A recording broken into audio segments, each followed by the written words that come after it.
This is TLV1.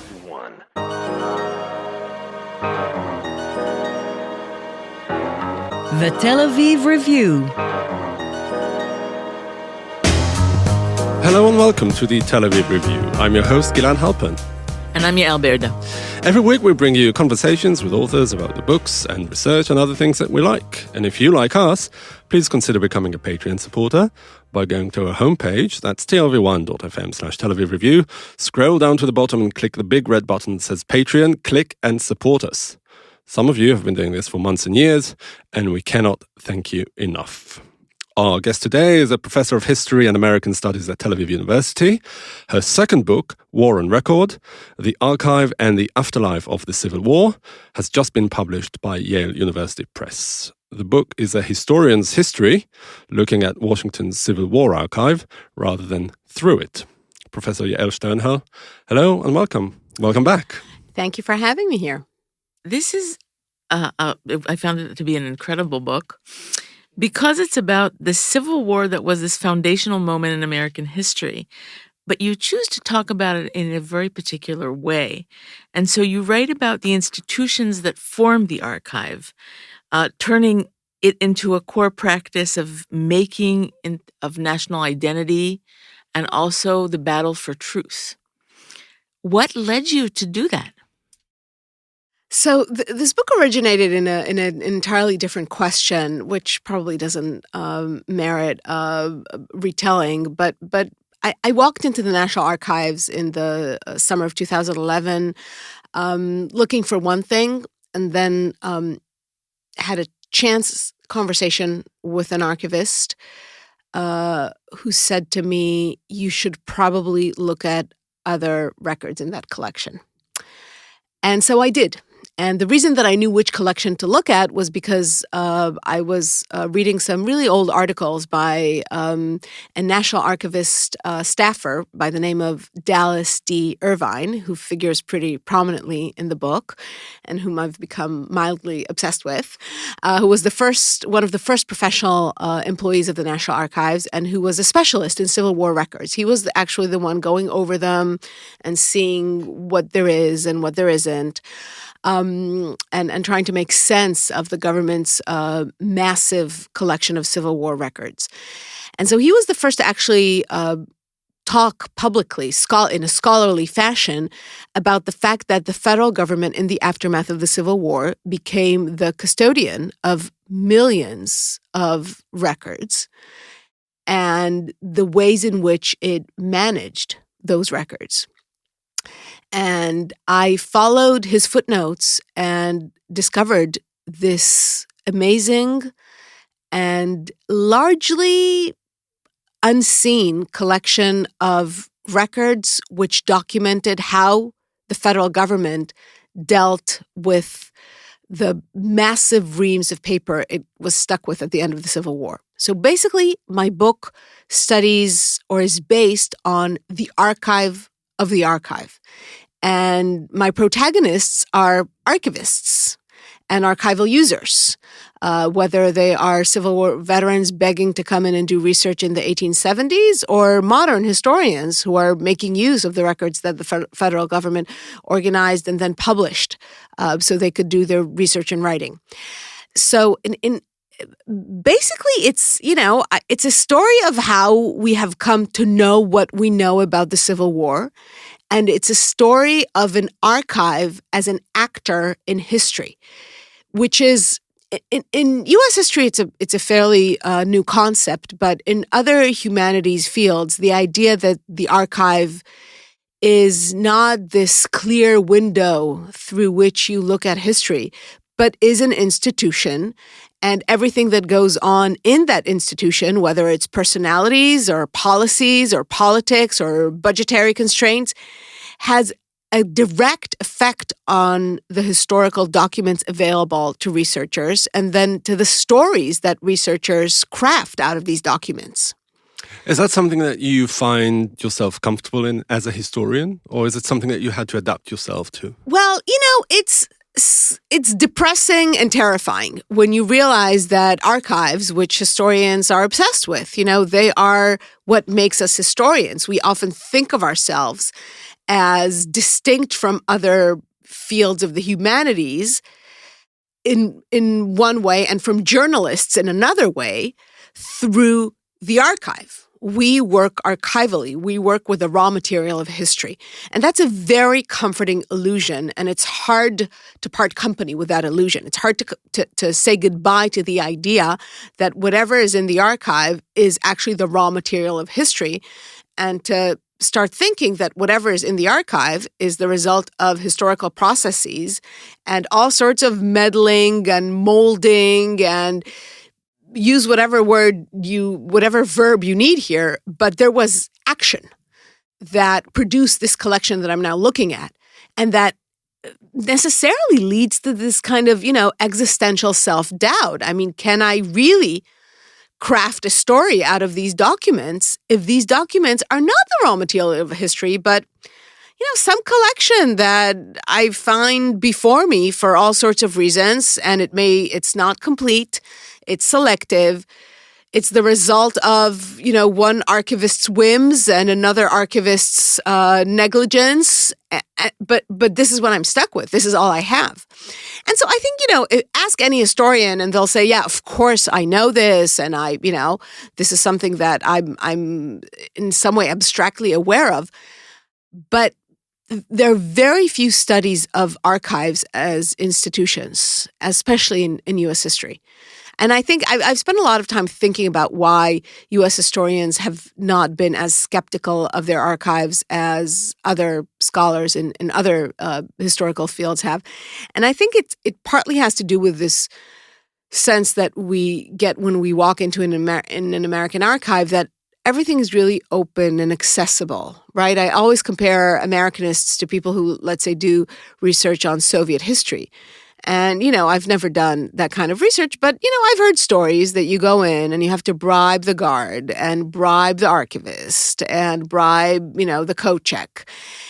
And so you're in a more of a, you have a pretty good sense that you're operating within an institution with oblique rules and that there's maybe a lot going on here that you don't understand.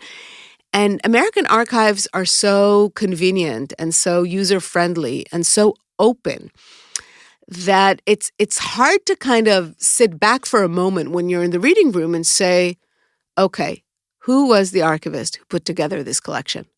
So there's a lot of debate about how you write the history of the archive in the U.S. and you write that yours is a different endeavor than that battle that rages about the fact that, the voice of slaves can never be heard in the archive because it is the archive of the triumphant. Right, exactly. To the extent that the archival turn or archival thinking has made inroads into U.S. history, it really is in the field of the history of slavery, both in the U.S. and in the Caribbean islands. I mean, these two questions are related, but there's a way in which historians of slavery who are indeed engaged in a fierce and, again, existential debate about whether they can actually know anything about slavery when they're writing that history from archives created by enslavers. And what I'm doing, which is to take an archive and study that archive as an institution. And I point out, I show all the ways in which voices were excluded from this archive. But the key for me is not whether any kind of history is possible, but the key for me is, well, a lot of history has been written out of this archive, and the American Civil War is probably the most written about event in global history. And so the question is, how has this archive shaped this massive body of historical literature? I mean, I think also among historians of slavery, and I think this is an important point that is, in some ways for specialists, but in other ways is actually relevant to anyone who thinks about slavery. There's a sort of I think, a real gap between historians of slavery in the 17th century, historians of the transatlantic slave trade, from which there really is scant testimony, scant evidence created by the enslaved that historians can use, and the 19th century, from which there is a large body of records created by the enslaved or reflecting the experiences of the enslaved that historians can use. And there's been quite recently a journal volume devoted to 19th century African-American archives, and the kind of, the clarion call in the introduction was, don't give up on African-American history. Don't, just despair and say, well, we can't use the archives because the archives tell us nothing. For the 19th century, there's a lot out there. So I think even within the history of slavery, there's an important difference between historians who feel that the archive is not only useless, but in some ways maybe even that it's unethical for historians to use it, and those who say, at least for certain periods in African-American history, we have to work with whatever we've got, otherwise we will be taking part in the erasure of African-Americans from the historical record. But even when you look at the, a white-only story here, what about political bias? When you talk about Soviet archives, clearly the political bias of the Soviet Union is well known and obvious, whereas people, especially from the West and the United States, tend to think of political bias within the American discourse as less prominent. The same way that, I don't know, a Sovietologist wouldn't read Pravda the same way that an Americanist would read the New York Times, right? Yeah, for sure. And in some ways, what I'm doing here is showing the extent to which the process of archive making in Washington was politicized, and that it was both in service of, but also a major thrust in the politics of reconciliation in the late 19th century. And this is something that I can't stress enough, that historians of the Civil War have used the archival collection or collections that Washington archivists in the late 19th century have created for them without asking, what were the politics behind the creation of these collections, and what are we working with here, and who catered or who selected, who curated, I guess, this collection, and according to what kind of political bias. And, that's a question that honestly has not been asked.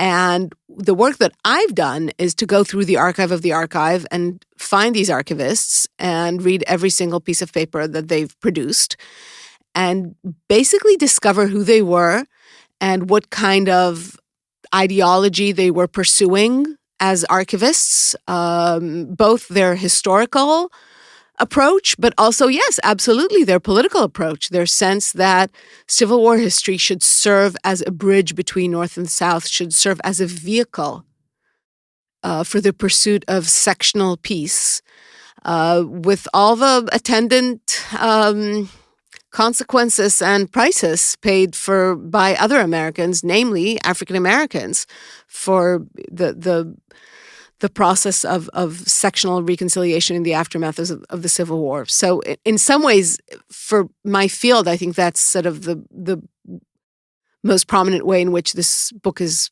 hopefully useful, in the sense that it takes bodies of records that everyone, and I mean everyone, uses to write the history of the Civil War, and to expose all the ways in which it was really the brainchild of certain white men in the late 19th century, and how they saw the world and how they perceived as history as, being playing a certain role in the history of the United States. How presently available was the archive of the archive? Did these men in the archivists in the late 19th century, did they realize what the role in history was? Did they have this notion to leave a paper trail? So the records for the 1870s are quite messy, and there's a lot missing. And, of course, it's ironic that these were archivists who were chasing after Civil War records, which were missing, but were also leaving a very thin paper trail.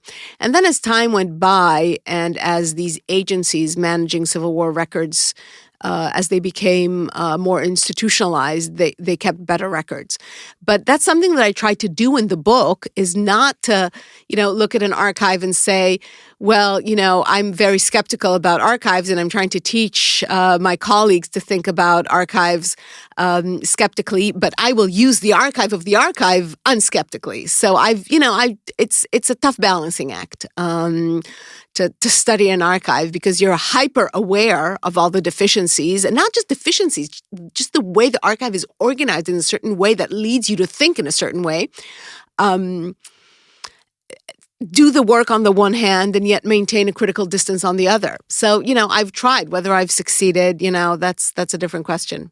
So how does this work of saving history, so protecting the records from mice and mildew that you talk about, that the very materialities and contingencies of time, work with the big ideas of state making and identity construction and legal battles that were around? Because you mentioned, so these are, I kind of put together some of the chapters. Right, no, just a bunch of the themes.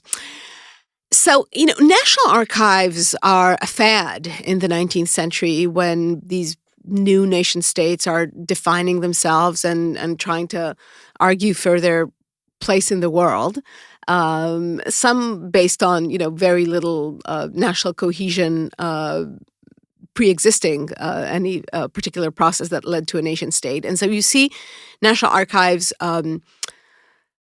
springing up everywhere in the Western world. I don't talk about the non-Western world because I don't know enough. And the U.S. does not have a national archive. It does not. And it's a good question why. And it's a question that opens up, various avenues of thinking about American nationalism at this point. The federal government is, in some ways, too weak. Even after the Civil War, it considers all sorts of plans to create a national archives, but it doesn't get around to doing it before the early 20th century. The National Archives of the United States opened in 1934. That's a full century after the British Public Records Office. So they don't have an archive, and that's why there's mildew and there are mice and things just disappear. So they need a different way of salvaging Civil War records, and that the mechanisms that they create to salvage Civil War records are in some ways the replacement of a national archive. But in the U.S., and I think that has a lot to do with just the scale of the nation, there's a long tradition, instead of archiving, of editing and publishing important historical records. Because, in some ways, people can't get to archives, right? Because they're so remote, and the idea is that it's safer to create copies of the records and then reprint them and spread them around to libraries across the United States. And that's what the federal government does. So it's absolutely an act of governmental force in some ways, right? It's a way to assert an official version of the Civil War and to make sure that it is printed in enough copies, and it's printed in tens of thousands of copies that are then distributed to libraries everywhere in the United States, even to pretty remote locations. So that's one way in which state power is embodied in how the government manages its Civil War records. Then another way, which is the legal battles you mentioned, and I'm not surprised you picked up on that, of course, as a legal warrior. The records that the federal government collects from the Confederate States of America are at first brought into Washington because the assumption is that they will serve as fodder for trials against the leadership of the Confederacy. And those trials never take place. The U.S. was supposed to hold these kind of Nuremberg trials, right, for the leadership of the Confederacy, and then for all sorts of reasons, which other scholars have delved deep into, but are, in some ways just still really weird, right? That these trials never took place. I mean, there are reasons for it, but the result is kind of weird, right? That after a civil war, after treason on such a grand scale, no one is put to trial, except basically like two people who are not that high up the chain of command. So then the question is, okay, what do we do with the records? And the records remain in storage.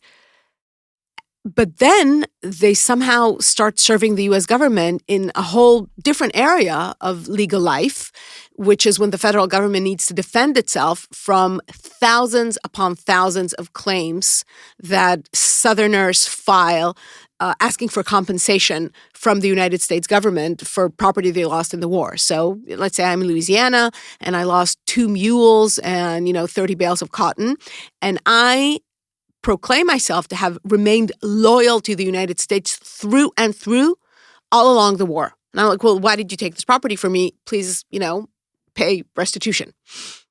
And then the archive staff will go into the stacks and will look at every piece of paper until they find my name, and find my name as providing the Confederate government all sorts of equipment for the war. They will find my name as having maybe volunteered for the war. They will find my sons to have volunteered for the war. And then that will save the government a tremendous amount of money.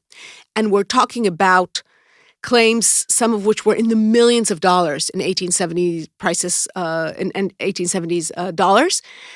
We're talking about claims by people who were absolutely affiliated with the rebellion, but assumed that there was no written record of that affiliation. And even if there was, that the federal government would not be able to use it. And so you get a world of, just these sort of legal wranglings and comparing signatures and finding this guy in the roster of, this Tennessee regiment that was mobilized on July 1st, 1862. And in that way, the archive becomes a treasure trove of information for the federal government. But then, in a kind of another weird twist of fate, once the claims era is over, as far as the federal government is concerned, that's it. We're done. Accounts have been settled. Money has been paid. Some people have been proven liars and sent home. And that's it. And from that moment on, these records are now purely historical, and they should serve the government in its quest to reunify the nation and move it past the Civil War and into a new era of global competition in which the United States needs everyone on board.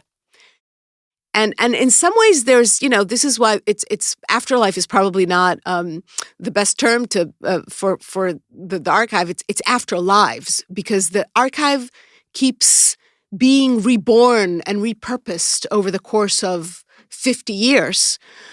At every moment for a different goal the federal government at that point is trying to pursue. So that's a very long answer, I guess. And a good one. Yeah, I want to know, to what extent really is that the value of this endeavor is the fact that it was at this very significant point in time that, as you say, paper use had been expanded tremendously since the beginning of the 19th century. And by that, the fact that an archive could exist is in itself a historical, something of historical importance. And I want to know, to what extent did the people who were behind this endeavor actually understood the fact that they were working on something of a historical magnitude. So, maybe they were trying to compensate for the fact that the United States doesn't have something like that for the Revolutionary War, for example. Right. So the Civil War was, in many ways, at least in U.S. history, the first bureaucratized war. Its scale was immense, with 3 million men in uniform on both sides, and with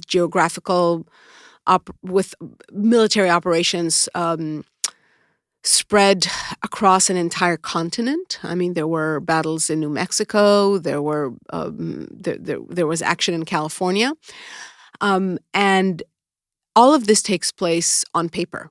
And the telegraph is important for Civil War warfare, but actually the telegraph leaves a huge paper trail because telegraph operators were under permanent orders to keep copies of both outgoing and incoming messages. So actually there's a lot left from the different telegraph offices, both in the United States and in the Confederacy. And that has left a massive written record which does not exist for the Revolutionary War. Now, there have been attempts to publish the records of the Revolutionary Wars as well, which took place before the Civil War, for the same reason. There was tremendous interest, and there was a sense that that is a monument to the Civil War, right? The idea that an archival collection is a monument, and that once it exists and the records are printed and bound and the volumes sort of embossed in gold, then that makes it permanent. It's a permanent presence in the life of the nation. But the Civil War did create a whole. It's a paper trail of a different magnitude, which demanded different tools for its management. Also, the Revolutionary War was fought by, a really upstart government, which was, the first Congress was barely functional during the war. And this time, the federal government was a powerhouse, and increasingly so, as it grew in sort of in competence and size and influence over the course of the Civil War. And the Confederate government, smaller and poorer as it was also pretty good about keeping records and maintaining archives. And Confederate politicians really cared about their archives. They took them along with them whenever they were fleeing United States forces. So there was in some ways, and I think that's one of the kind of most interesting things about archiving as a history, is that on the one hand, there is an archival sensibility, but on the other hand, there are no archives, right? So they know that this is important, but there are no mechanisms that seem so natural in other countries to create an archive for the nation in which everything will be stored and managed and protected. I have to ask about what's happening here, and from two aspects, actually. I think, even as we see the decimation of archives in Gaza, in universities and the archive of the city, and there's also this question amidst a war, how to navigate to a political solution. And I couldn't help thinking of these people that view the archive as this bridge, as this possibility to create a political entity that will encompass these rivals. Yeah. And so I know it's kind of like, I mean, in other words, did the mission actually work of these archivists, thinking of the archive as some sort of a platform for something? Did it prove itself? Well, it did prove itself. In the case of the United States, the fact that the federal government published this massive archival collection, which is the basis of knowledge about the Civil War, and made this collection as nonpartisan and non-ideological as possible, of course, fostered an ideology of reconciliation. Right? It's misleadingly non-ideological, but in fact, it's absolutely a tool in the hands of those who sought to write a history of the Civil War in which both sides were right and, no one was really wrong. Both sides fought for what they believed in, and one side bested the other, and so it goes. The archival work that the federal government did has proven enormously effective in fostering that narrative that historians have been trying to debunk for the past 50 years. Now, I mean, there is work on how archives can serve as tools for transitional justice. And we see it in South Africa. There's incredible work about Guatemala. The archive as a place where people come to, in some ways, to make peace with each other and with their history. And the archive is a place that helps you move beyond what has happened. And so I see the potential there. I think if we ever move towards transitional justice here, God willing, then the archive would be an important place. I mean, the archive has been important for the state of Israel as it has tried to craft a certain narrative of what happened here, or what has happened here since 1948. And there are now reports and excellent work by journalists exposing the ways in which the state of Israel has manipulated Israeli archives and has worked to create a certain narrative in those archives. But which was an easy job considering the decimation of the Palestinian archive. So it's very different than this story. Right. It was easy considering the decimation of the archives, for sure, and it was easy because people weren't paying attention. I think people in Israel have started paying attention to the question of which documents are missing, which documents is the government keeping in safes and away from historians and journalists. That's a question that has really started bothering people only in, the 1980s. And, that's not that long ago. And of course, there are, the decimation of Palestinian archives has been a fact of the history of this tormented region from 48 onwards. And I don't, we will never be able to move forward unless we come to terms with history and with what actually happened. I mean, there is no way forward if we are unwilling to recognize the historical facts of the past. And so I think, if we ever get there, then the archive could serve as a vehicle for peace here as well. It's infinitely harder. Well, it hasn't been this long. I mean, they had 160 years to work on it, and we are still in the midst of it. Yeah. I mean, you don't need a critical distance from the actual events in order to recreate something? I mean, there are always witnesses in real time who are capable of seeing reality for what it is, right? That was true during the Civil War, and it was true in every single war that has been fought here. I don't know. I think we're sophisticated enough and experienced enough now to not need the kind of critical distance that would bar us from writing good histories, even close to events. How present are these sober witnesses in the archives of the Civil War? Sober witnesses, that's a good term. Yeah.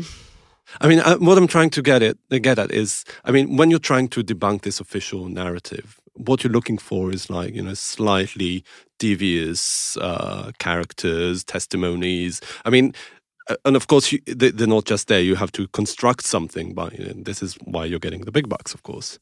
My question is how difficult was it to piece something like that together? Well, what I've been able to piece together are the ways in which what the government was doing was influenced by a host of unrecognized actors.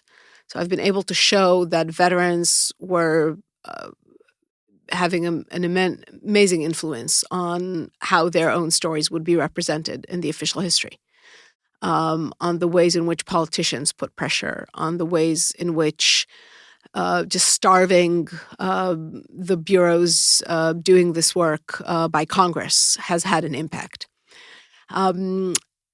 Look, I think the Civil War is so over-researched that there are historians working on pretty much every type of non-traditional and non-official source you can find. I mean, we have, historians have done wonders with testimonies by enslaved Americans, by all sorts of dissidents, all sorts of, traitors of in each side of I mean, the wealth.